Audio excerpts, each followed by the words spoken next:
So we're ready to get started here for our next speaker. So when you go to public school or religious school, whatever, primary school and high school, they tell you about how the political process works and that, you know, there's this process of debate. You sort of, I don't know, maybe this is unique to me, but I don't know, you have this image of statesmen and stateswomen who know things about things and think about issues and go and use that knowledge to go and persuade their fellow statespeople to agree to certain ideas that they would then, you know, vote together on and bring into law, and society would be better for it, instead of like the sort of gut-wrenching horse trading that seems to be modern American politics. And Cecil Bothwell, as best I can tell, is actually an example of somebody who knows things about things and uses reason to try to persuade his fellow citizens. And on top of those two traits, has gotten elected. He's a city councilman in Asheville, North Carolina. And when he got elected, there was a gigantic brouhaha about a non-theist being elected in North Carolina because the North Carolina Constitution has a clause in it which is supposed to bar this. Of course, there was actually several earlier cases which made this a non-issue, but it was still the cause of spilling of a lot of ink nonetheless. Today, Cecil is going to be talking about belief versus experience in the war on drugs. And while the Secular Student Alliance per se doesn't technically have a position on the war on drugs, I think it is personally one of the most destructive and horrible things that the human race has ever decided to engage in. So just me personally, you know, not the SSA per se. The SSA is agnostic. Love it in that way. All right. So with no further ado, please join me in welcoming Cecil. Thanks. Good. It's good to have a timer because I usually do my talks from notes, and I was told that it was a good idea to not have notes here, so keeping track of the time would be difficult. Later on, when we have a chance to chat, I'd be happy to tell any of you my experiences about being elected and them attempting to keep me out. I'm not going to talk about it now at all, but it's been a really wild year for me. Nothing like I expected to be on the first year on a little town city council. Some of you have heard me say this before in Newark, but when a 5-year-old has an imaginary friend that gives him bad advice and gets him into trouble, we counsel the child, and sometimes these days we even give them psychotropic drugs to keep their behavior in line. When a 55-year-old has an imaginary friend who gives him bad advice, we elect him to office in this country. And there are vanishingly few non-theists in elected office. Certainly vanishingly few who admit it publicly. There's one congressman. There are a couple of city council members around the country. But it's really rare because it's a minefield to admit that you don't believe in God. The topic for me today, though, is about drugs and about how religious beliefs have shaped our attitude toward drugs and our laws about drugs in the United States. Religion figured out a long time ago that if they can guilt trip you about things that feel good, they could control you. It started with Adam and Eve, of course. If they tried to make you feel guilty about sex right off, that was an early Christian church idea, that was the original sin. And of course, that's something you can do with what you're born with. You don't need any other equipment to enjoy sex, and so a lot of people do it. And in fact, animals that didn't do it probably expired pretty well along in evolution, and so here we got something that feels good, that everybody engages in, and that they're guilt tripping people about. What a control point that is! It's a marvelous control point, and of course it means that the church developed this theory that sex was only for procreation, which made masturbation no good. Remember Monty Python with every sperm is sacred, you know? And so they guilt tripped us on that. Well, most religions also find a way to use psychoactive products in some way to guilt trip their practitioners. Some churches, like the Catholic Church, embrace wine as a sacrament because Jesus supposedly said that it would turn into blood when you drank it. so you could remember him with the blood. And some churches in the United States use grape juice instead because they don't believe in alcohol, but they do believe that grapes can turn into blood. And other churches like the Muslim religion absolutely abhors alcohol. There's no alcohol at all there. The Jews do use alcohol some as a sacrament. And in fact, during Prohibition in the United States, when the puritanical beliefs rose up and made alcohol illegal in the United States, both the Catholic Church and the Jewish Church were allowed to continue to have wine. And so practicing those religions became very popular during Prohibition. And the people who provided that wine, who procured the wine and provided it, became big dealers after Prohibition went away, because they, of course, already had the supply lines figured out, as did some really rich families in our country, like purportedly the Kennedy family. Founded its wealth on importing bootleg booze, and then immediately started, the legal stuff after Prohibition. So, alcohol has a long history, and it's easy to make, and every culture pretty much in the world has figured that out. In fact, I've heard that elephants eat a lot of berries because they ferment in their stomachs and get them drunk. So even elephants have figured out liquor. And so consequently, it's been kind of accepted in most places outside of the Muslim world. And so that's one of the legal ones. That's okay. It's regulated. It's frowned on to get too drunk too often, especially if it begins to interfere with your performance. They don't want you coming to run machinery at work and so forth. But still, it's allowed under our religious and ethical doctrines. And tobacco was another biggie. Once the Europeans got tobacco from the Native Americans, it spread like wildfire throughout Europe, and tobacco may be even more widespread, probably is more widespread than alcohol in the world. So those two got to pass. Those two psychoactive drugs that are quite addictive and are often addictive are allowed. But then they began to proscribe these other ones. Part of this also came from the religious angle of not having your own visions. The psychotropic drugs like LSD, earlier mushrooms and peyote and those sort of things allow people to have their own religious experiences, to see their own visions. Well, most cultures didn't like that at all, because you can't go see God on your own. You can only see God the way we tell you to see God. And so even in a lot of the cultures that embraced that, like say the Native Americans who used peyote, it was under very strict rules. They did it in a ceremonial setting. And for the most part, it was the shaman in many of the tribes who was allowed to have the visions, which were then transmitted to the other people in the tribe. So those kind of threads have moved along through our national life. The don't have fun except in certain ways. Don't have fun except in ways that especially the church would allow. Feel guilty as hell if you have fun.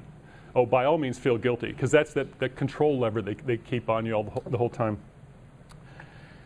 It's gone through some interesting twists and turns in the United States. Cocaine was legal until the 1980s in the United States. In 1900, a Coca-Cola, a 12-ounce Coke, contained about 9 grams of cocaine. Talk about the pause that refreshes. I mean,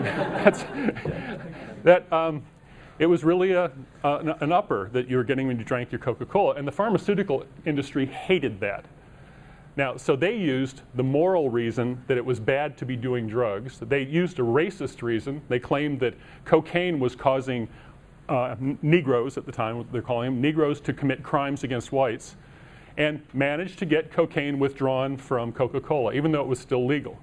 And it was very explicitly racist literature that was going on at the time. The head of the pharmaceutical board in Pennsylvania in 1903 said that it was a known fact that all of the rapes of white women in the South were committed by Negroes on cocaine. So that's the level of discourse that was going on. But that played on people's feelings of guilt and on the Coca-Cola company's feelings, and they started decoconizing the coca leaves. Coca is still a major flavor. It's why it's called Coca-Cola. But they take the cocaine out before they use the flavoring. And I'm just positive as can be that the Colombians don't do anything with that cocaine that they remove from the coca leaves. You know, they probably just bury it somewhere. I am part Colombian, and yeah, we'll just put it in the ground. You put it in the ground. Okay, there, we have it from somebody who knows. But it was the pharmaceutical companies who really had a hand in that. They wanted to be able to regulate how people got high from their end of things. And they've consistently tried to make things illegal that would let you dope yourself to make yourself more placid, for instance. They're happy to give you a prescription drug regulated by our shaman, the PhD or the doctor who can prescribe that to you. But you can't go out and find your own psychotropic drugs because you're getting around the financial system. And so the financial system was part of, they used the moral arguments, including immoral arguments, in my view, like the racist arguments, to impose what was, for them, a really good deal. The same thing happened with marijuana in this country. Hemp was being grown massively in the United States. Uncle Sam decided we had to have hemp grown for rope, to make rope for the Navy. And so farmers were encouraged. There were new machines developed around the end of the 1800s that could thresh it and get the fibers sorted out, and a growing industry of making cloth out of it, a growing industry of using the oil from the seeds of the marijuana, industrial hemp at the time, for feedstock, for inks, for paints, all those kind of things. And DuPont did not like that one bit. DuPont has learned to fraction petroleum, and they'd come up with nylon. They wanted to sell nylon rope to the Navy. They didn't want the Navy buying hemp rope. And so at the same time as that, William Randolph Hearst, the big newspaper chain, had the biggest chain in the United States, had a huge investment in trees and in processing wood pulp for paper.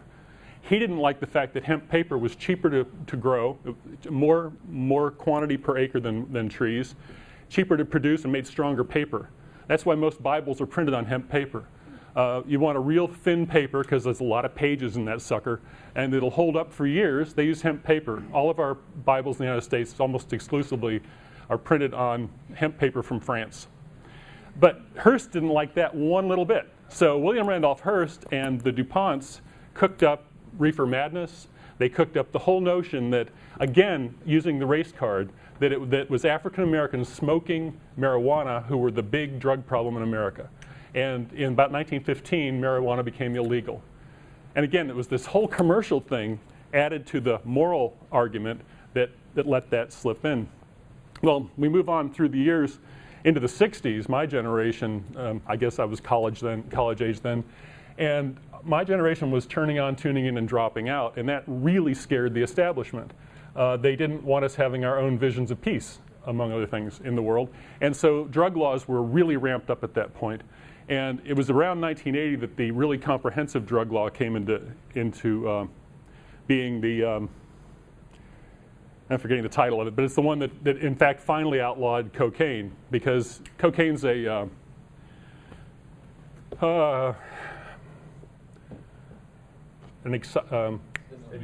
stimulant. Yes, that's the word. It's not a narcotic, and so it wasn't covered under narcotics laws before that time. It was treated as a narcotic sometimes by the police, but it actually wasn't illegal. And then we had these even more draconian laws that came into being with the mandatory minimum sentencing, 3 strikes and you're out, and that sort of thing, which have filled America's prisons. We have the highest prison ratio per capita in the world, and I think we're second to China in the absolute number of prisoners in our prisons, which is, like you were saying, it's the worst thing I think that has happened to this country. I think it's probably worse than the financial scamming that's gone on in Wall Street in the last 2 years and, well, the last 10 years that led to all that breakdown. Because we're destroying communities, we're destroying families, we're creating crime. Who has the least incentive to worry about getting busted? It's the poor people. So in the housing projects, there's lots of people who are willing to sell drugs. They have nothing to lose. They don't even have a house to lose. They're renting an apartment that's partly subsidized. They get busted, they go to prison. They get out, they can't get a job because now they're an ex-con. And as an ex-con, it's really hard to find good work. I do a jail ministry through my church. By the way, I'm a UU because of the social side of it, and we have an atheist minister in Asheville. And in the jail, a lot of these guys say, boy, I'm going to go straight 2 days after I get out. But I know the first 2 days I can make a few $100 like that, and I'll need that to get started again. So we've created this underclass that has a great incentive to sell drugs, which are really expensive because they're illegal.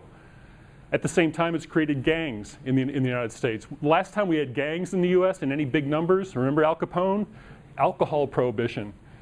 Gangs formed around illegal trade. So we make a really high price, which means there's a big profit margin, which means people need to protect all the cash in their pocket. They carry guns, because you can't go to the cops and report that your drugs were stolen. When I was in Alaska in 1980, it was during a brief period when marijuana was legal. You could grow it for your own use there. And it was amazing to read in the paper police reports. People's pot had been stolen and they reported it to the police. You just don't see that other places without those laws. And yet, laws are changing around the world. Portugal in 2000 finally decided that it was crazy to engage in the war on drugs that we engage in, and they stopped prosecuting personal use. Prices plummeted, use plummeted, people going to treatment centers increased, and the peripheral crime disappeared, or a lot of it did. Because again, when you make something really expensive that people really want to get, and they don't got any cash, they go knock over some store, or they steal a purse, or they break into a house. I mean, we create the demand for the money with the illegality. So I think that it's done more to screw up American culture and to create a permanent underclass in this country than pretty much anything we've done since slavery. And of course, because non-whites are disproportionately the underclass to begin with, they're the ones that are most easily tempted, for the most part, into selling. And so we've created mostly a black underclass and secondarily a Latino underclass in this country. All because we let this idea that drugs were somehow immoral get mushed together with the huge financial interests of some very, very major companies. I wanted to mention early on in this talk, just in passing, one of the things that happens to politicians is that we get boxed in. Most politicians are absolutely afraid to admit they did drugs when they were younger, if they did, or that they still are, if they are. Of course, nobody wants to admit they are. So you have somebody like Clinton who claimed he didn't inhale, which always made me think, how dumb, you know? But Christopher Hitchens reports in his new book, his autobiography that's out, Hitch 22, that he was at parties with Bill Clinton in London when he was over there, and that he didn't inhale, he ate brownies. He didn't like smoke. And then and so Clinton could hardly be an advocate. I mean, he had a background. He could hardly have been an advocate for changing the drug laws. He was boxed in by his own past.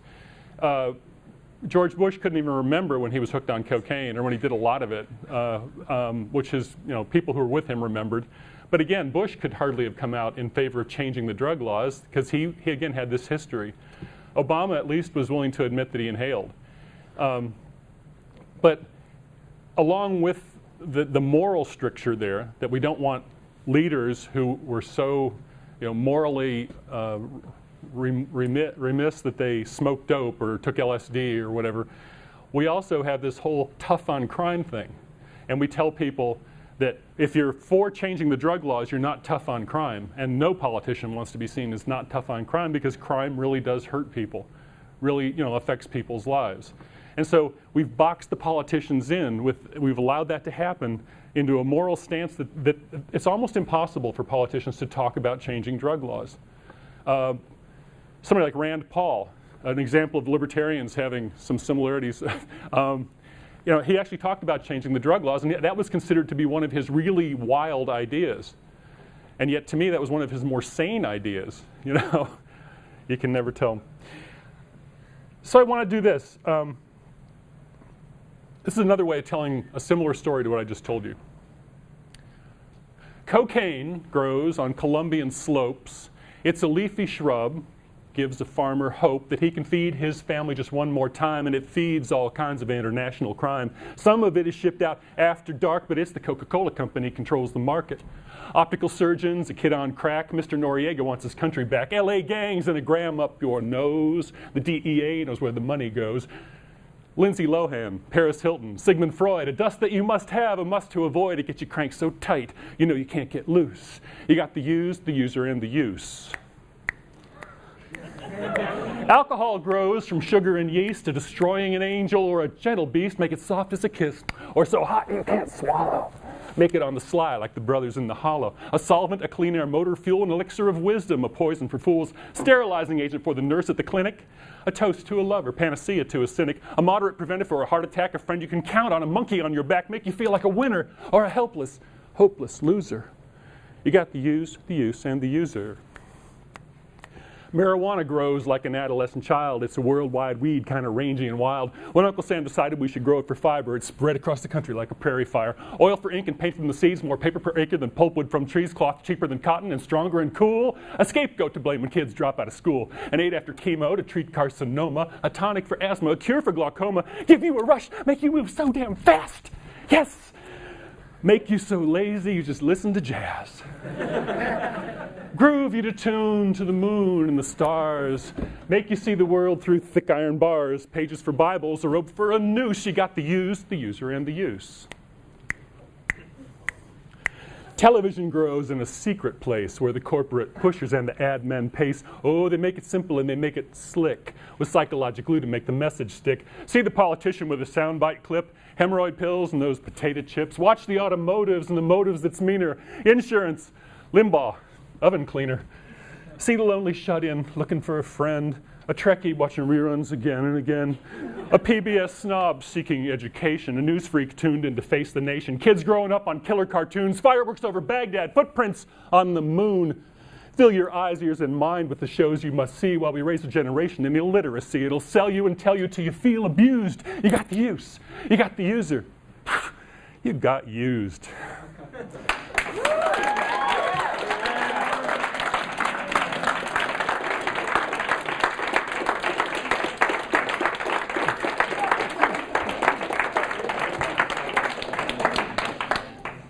Thanks.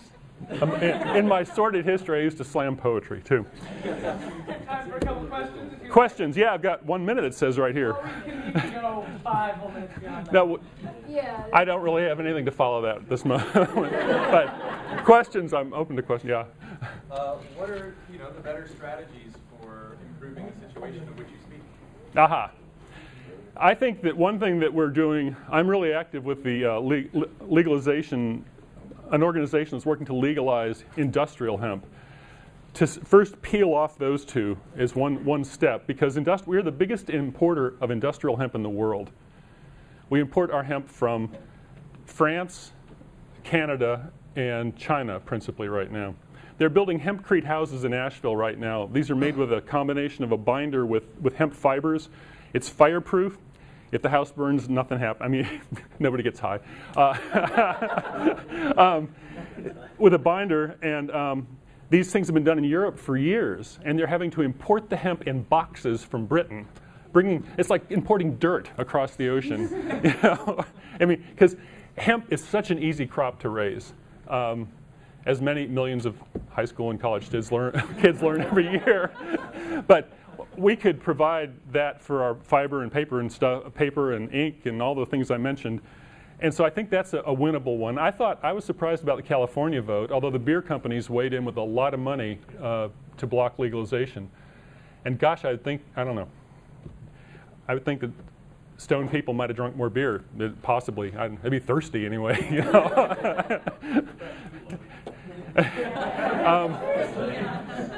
But for my part, one thing I feel I can do is I'm being an advocate. Part of my history was as an investigative reporter, and when I started going after a really corrupt sheriff in my hometown there, Asheville,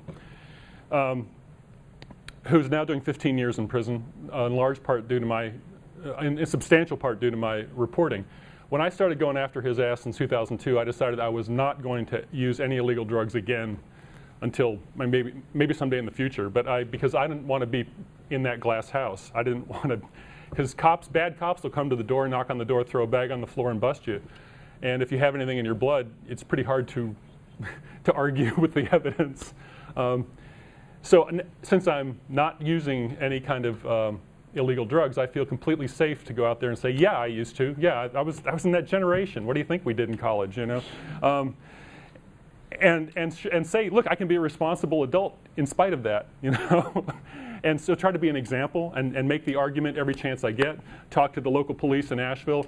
Let's stop worrying about low-level marijuana busts. You know, we're wasting everybody's time and money. And in fact, we have moved to a nuisance court there where you get sentenced, for a first offense, you get sentenced to clean up the streets for a certain number of hours. But it's going to be incremental. We're going to be a little here and a little there. Yep. What's the law enforcement response to that?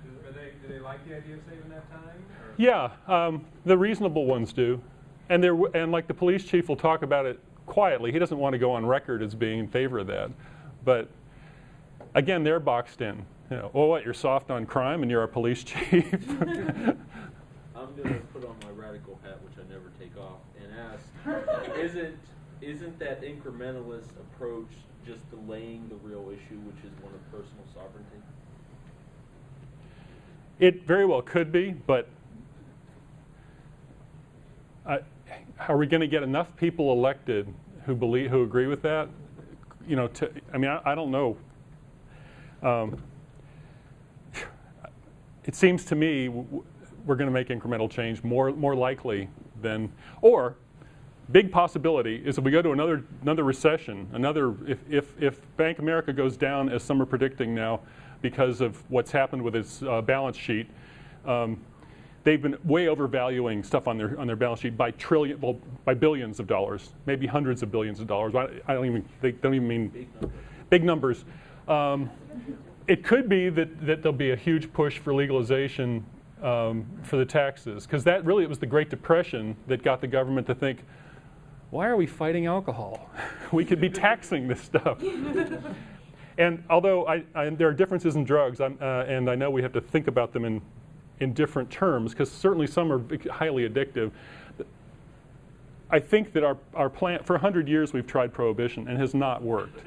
And I think legalization and regulation and taxation through ABC stores or however we decide to do it is probably going to have less ill effects. Like, for instance, we have this, we had the crack cocaine thing because crack was a cheaper way to vend cocaine.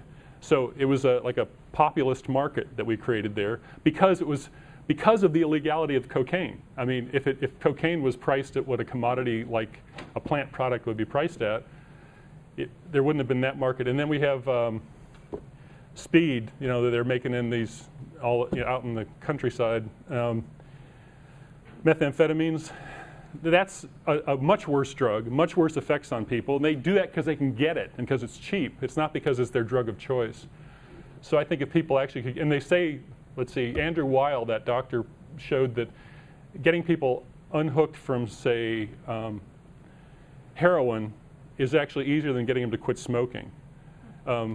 Good quality heroin it's a downer. It's like drinking. It's like drinking after the second drink. And some people like that feeling. And workers in Amsterdam, when it was legal, I don't know if it's still legal there, but they were saying they were actually better workers than the alcoholics on the staff. So I think we ought to try a new model, and that's how I keep advocating. Yeah. That was interesting that you brought up crack and cocaine because we were talking in my criminology class about fighting crime and how do you do that, and it was an interesting, controversial issue that it is worse if you are caught with like crack than it is if you're caught with cocaine, and that's very controversial because crack tends to be easier for African American people or people of minorities to actually get access to. Whereas cocaine is more of the higher end people that are treated usually as if, oh, it's a slap on the wrist kind of thing, comparatively at least.